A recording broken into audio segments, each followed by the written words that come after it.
You're listening to the Brian Beatty Real Estate Show on the Big Talker, 1250 WTMA and WTMA.com. Welcome back, folks, to the last few minutes of the Brian Beatty Real Estate Show here on the Big Talker, 1250 WTMA and WTMA.com.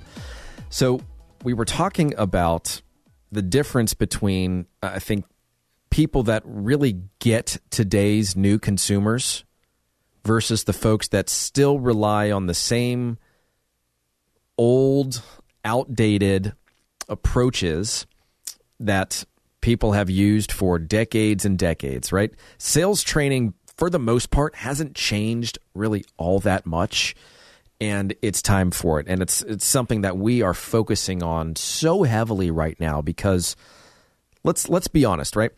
When we put a property up for sale, you hope, of course, that the agent that you're working with is actually getting phone calls about your house. That's the first thing, right? Or is there actual interest in the property?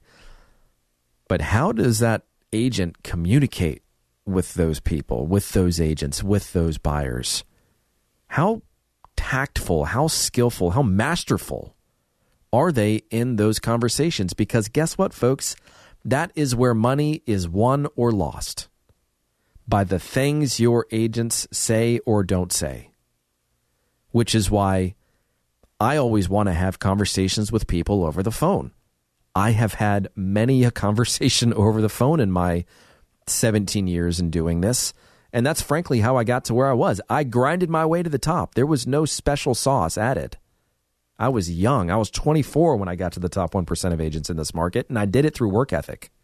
And I did it by dialing more numbers and having more conversations than anyone else in the office.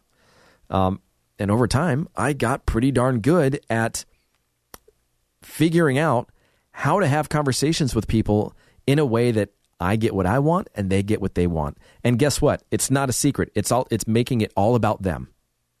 Okay? All about you. Now, I'm not saying that to be deceitful in any way, shape, or form. I truly want to help people, but there's a saying, and it doesn't matter what sort of industry you're in. If you're in sales, this is true. The biggest problem in sales is the problem you don't know you have or that they have. A lot of the traditional selling skills taught create sales pressure, which means you need to not only learn outdated scripts, but you also need to learn how to handle the objections they create. It's crazy.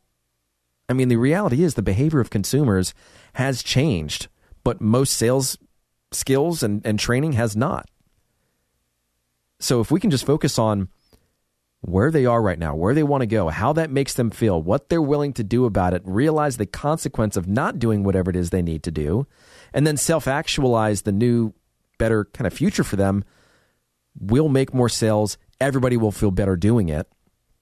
But that's a skill set that most folks, quite honestly, in this industry have not developed because they maybe feel like they haven't needed to, right? It's, oh, so you want to buy a house? Great. Here are two options. Which one do you like? Make a choice. And how much more above asking price do you want to pay? That's a harsh generalization, but that's essentially what I'm saying, is that there are a lot of folks that are still using outdated processes, scripts. They've not adopted new technology, and they haven't transformed their business based on the needs, the wants, and the way that people in this new economy want to be communicated with, treated, represented.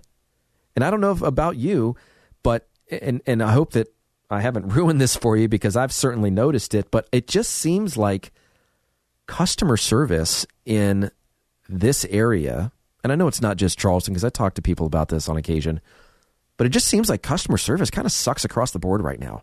When you get customer service that's good, that's what you would expect in any sort of normal environment. It's like when you get something normal now, you're really excited about it. You're like, wow, they were actually polite. That's great.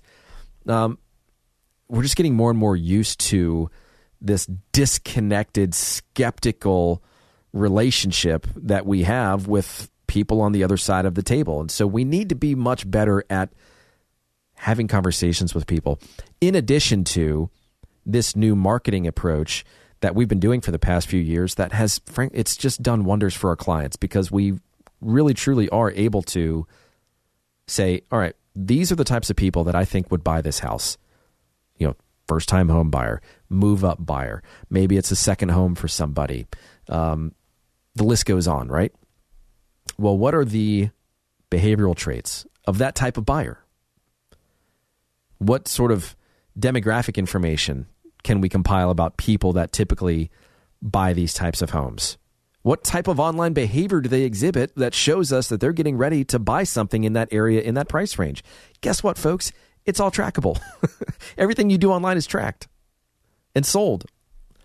So obviously be careful, but that's the reality of the market right now. It's the reality of today's age. We can use that information to position your home to sell by putting it in front of the people that we think are actually ready, willing, and able to buy a house like yours, rather than just, frankly, sit around and hope that they find it. I think we as an industry are addicted to hopium. So I appreciate you letting me rant and listening to this show. Almost a decade we've been doing this, and I fully intend to cross that 10-year mark. But if you'd like to reach out to me personally, 843-800-0065. That's 843-800-0065. Or check us out online, listingsincharleston.com. Enjoy your weekend. Thanks for listening to the Brian Beatty Real Estate Show on the Big Talker 1250 WTMA. Join us for another edition of the Brian Beatty Real Estate Show next Saturday morning at 9 and Sunday morning at 10.